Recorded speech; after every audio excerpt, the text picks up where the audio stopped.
अपने साथ सुन रहल छी एसके म्यूजिक स्टूडियो उमगांव के प्रस्तुति। होली है, होली है, होली है, होली है, होली है, होली है। सिंगर गोपी किशन। हरियर से ठीक बा रंग ललका, रंग हल्का हल्का।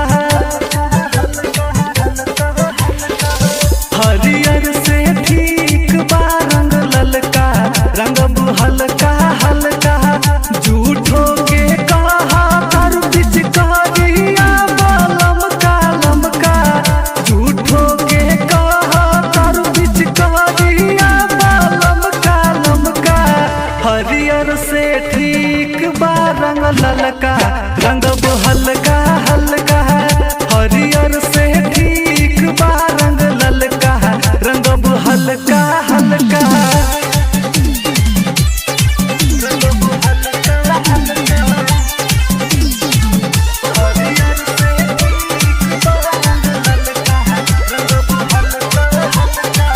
चाहे नाही दे हम रंगवा डालब हम सगारी।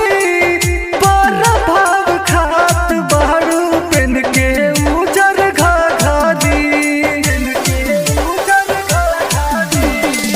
चाहे नाही दे हम रंगवा डालब हम सगारी। पर भाव खात बारू पेन के उजर घाघरी। धीरे धीरे रंगब देहिया होई नाई झलका झलका। धीरे धीरे रंगब देहिया होई नाई झलका झलका। हरियर से ठीक बा रंग ललका, रंग हल्का हल्का। हरियर से ठीक बा रंग ललका, रंग हल्का हल्का।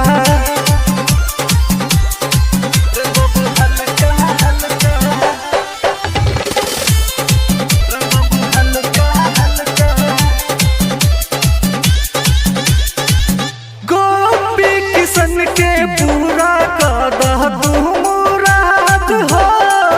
राइटर अनवर नवीन डाली रंगायाज हो।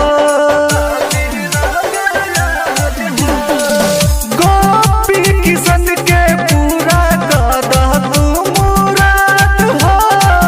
राइटर अनवर नवीन डाली रंगायाज हो। सच के लहगावा हमसे भागा नहीं फरका फरका। सच के लहगावा हमसे भागा नहीं फरका फरका। हरियर से ठीक बा रंग ललका, डालब हल्का हल्का। हरियर से ठीक बा रंग ललका, डालब हल्का हल्का। झूठो के कहा तर पिचकारिया बालम का लमका। झूठो के कहा तर पिचकारिया बालम का लमका। हरियर से ठीक बा रंग ललका, रंग हल्का हल्का।